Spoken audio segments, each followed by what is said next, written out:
আসসালামু আলাইকুম everyone, welcome back to my channel recipes by Filza's মম।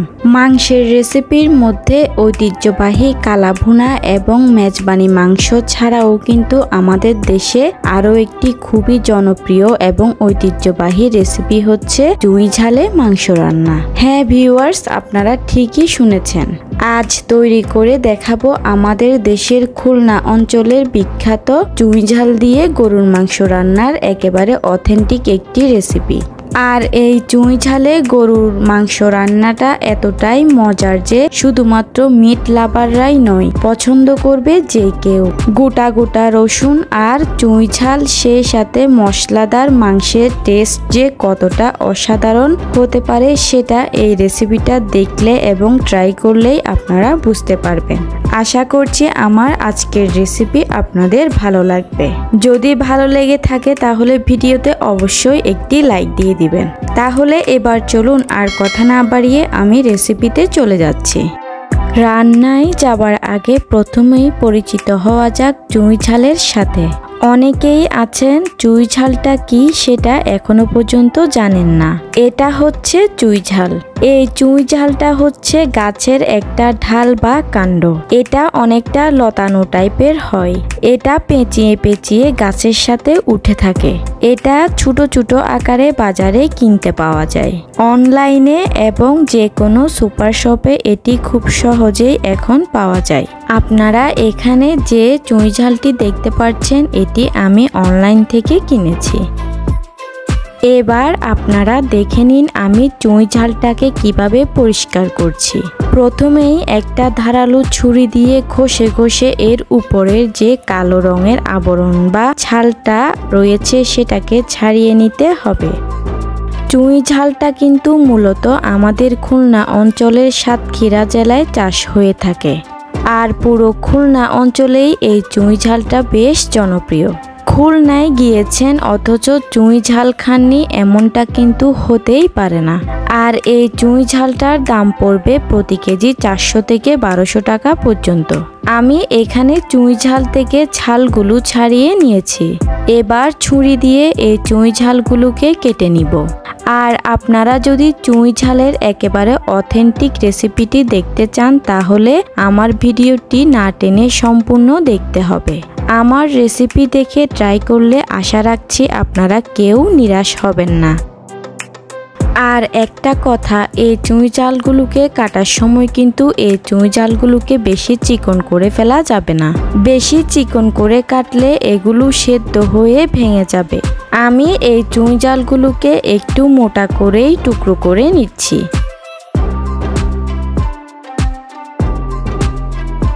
আমার চুই ঝালগুলো কেটে নেওয়া হয়ে গিয়েছে। এবার আমি এগুলোকে পরিষ্কার করে ধুয়ে নিব। এবার আমি এখানে 5টি মাঝারি সাইজের নিয়েছি রসুন। এটা কিন্তু চুই ঝালের আরেকটি মেইন আকর্ষণ। আজকে আমি এখানে ইন্ডিয়ান রসুনটা ব্যবহার করছি। তবে দেশি যে ছোট রসুনগুলো রয়েছে সেগুলো ইউজ করতে পারলে স্বাদটা বেশি ভালো আসে। এখানে আমি রসুনগুলোর উপরের পাতলা খোসাটাকে ছাড়িয়ে নিয়েছি। আমি সবগুলো রসুনেরই উপরের পাতলা খোসাটা ছাড়িয়ে নিয়েছি। খুবই ছোট্ট একটি পরিবর্তন ছাড়া আমি আজকের পুরো রেসিপিটাই একদম ট্রেডিশনাল ওয়েতে কিন্তু আপনাদের সাথে শেয়ার করব। চুই ঝালে মাংস রান্নার জন্য মোটামুটি সবগুলো প্রিপারেশন শেষ। এবার চলে যাব মূল রান্নায়। এখানে আমি একটা প্যানে 1 কেজি পরিমাণ গরুর মাংস নিয়েছি। এই মাংসগুলোর মধ্যে কিন্তু হাড়, চর্বি এবং মাংস তিনটাই মিশানো রয়েছে। এবার আমি মশলা অ্যাড করব। আর এই রান্নাটাতে কিন্তু কোনো হাবিজাবি মশলা অ্যাড করা হয় না।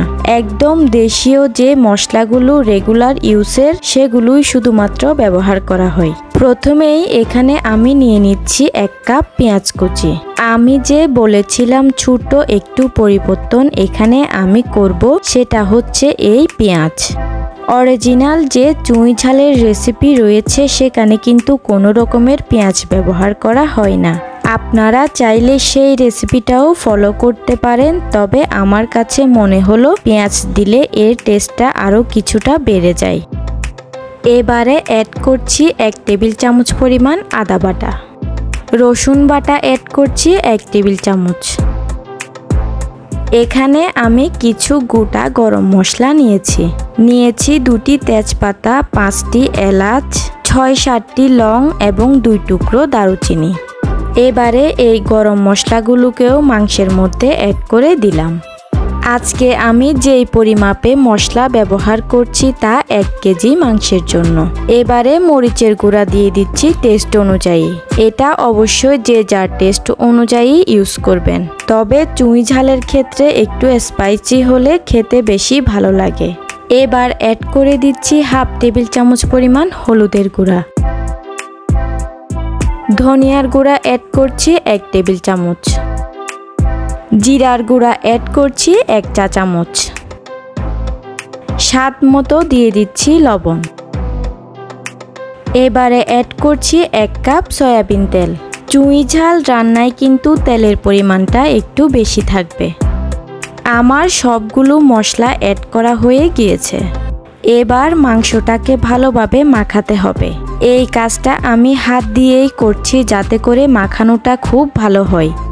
একটা ব্যাপার খেয়াল রাখবেন, মাংস মাখানো যত ভালো হবে মাংস রান্নাটাও ততটা ভালো হবে।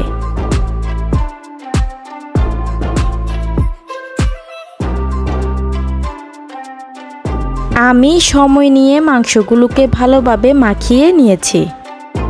এবার এতে আমি দিয়ে দিচ্ছি আধা কাপ পরিমাণ পানি। আমার হাতে কিছু মশলা লেগে রয়েছে, তাই আমি আমার হাতে করেই কিছুটা পানি দিয়ে দিলাম। এবার এই মাংসের প্যানটাকে আমি চুলায় বসিয়ে দিলাম, আর সেই সাথে প্যানের ঢাকনা দিয়ে দিব। এবার চুলাটাকে জ্বালিয়ে চুলার আঁচটা মিডিয়াম টু হাইতে করে দিব। আর এখন কিন্তু এই মাংসটা থেকেও বেশ কিছুটা পানি বের হবে, তাই আমি এই মাংসের পানি এবং যে পানিটা দিলাম সেই পানিটা একেবারে শুকানো পর্যন্ত এই মাংসটাকে রান্না করব। ফিরে এলাম 10 মিনিট পর। এই 10 মিনিটেই মাংসের পানিগুলো শুকিয়ে গিয়েছে আর তেলটাও সুন্দরভাবে উপরে ভেসে উঠেছে। এখনই কিন্তু আসল কাজ শুরু। এখন ঢাকনা আর দেয়া যাবে না। এখন কিন্তু মাংসটাকে অনবরত নেড়েচেড়ে কষাতে হবে। মাংস রান্নার ক্ষেত্রে মাংসটা মাখানোটা যেমন জরুরি, সেই সাথে জরুরি কষানো। এবার এতে আমি দিয়ে দিচ্ছি অল্প একটু গরম পানি। এবার নেড়েচেড়ে এই পানিটাকে শুকিয়ে নিব। আবার পানি দিব, আবার নেড়েচেড়ে পানিটাকে শুকিয়ে নিব। আর এটাকেই বলে মাংস কষানো। যত ভালোভাবে মাংস কষিয়ে আপনি রান্না করবেন, এতে কিন্তু মাংসের টেস্টটা বহুগুণে বাড়বে। আর কষানোর সময় কিন্তু চুলার আঁচটাকে আমি একই রকম রেখেছি, অর্থাৎ মিডিয়াম টু হাই। ফিরে এলাম আরও প্রায় 10 মিনিট পর। এই 10 মিনিট কিন্তু আমি অনবরত মাংসগুলির মধ্যে পানি অ্যাড করে করে মাংসগুলোকে কষিয়ে নিয়েছি। এখন দিয়ে দিচ্ছি 1/2 চা চামচ পরিমাণ গরম মশলার গুঁড়া।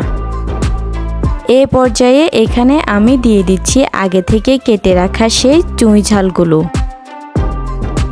এই চুই ঝালগুলোকেও 3 থেকে 4 মিনিটের মতো মাংসের সাথে ভালোভাবে কষিয়ে নিব।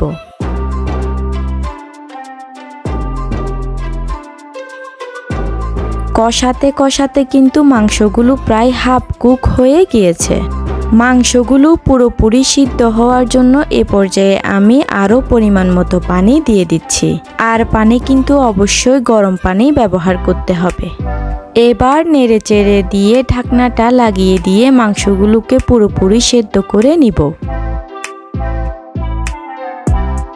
মাংসগুলো যখন 80% মতো সেদ্ধ হয়ে আসবে, সে পর্যায়ে আমি দিয়ে দিব সবগুলো গোটা রসুন। রসুনগুলো কিন্তু কোনোভাবেই আগে দিতে যাবেন না। আগে রসুনগুলো অ্যাড করে দিলে রসুনগুলো ভেঙে যাওয়ার সম্ভাবনা থাকে। রসুন দেওয়ার পর মাংসগুলোকে আর বেশিক্ষণ রান্না করার দরকার নেই। শুধুমাত্র মাংসগুলো পুরোপুরি সিদ্ধ আর রসুনগুলো পুরোপুরি সেদ্ধ হতে যেটুকু সময় লাগে সেটুকু সময় পর্যন্তই রান্না করে নিলেই চলবে।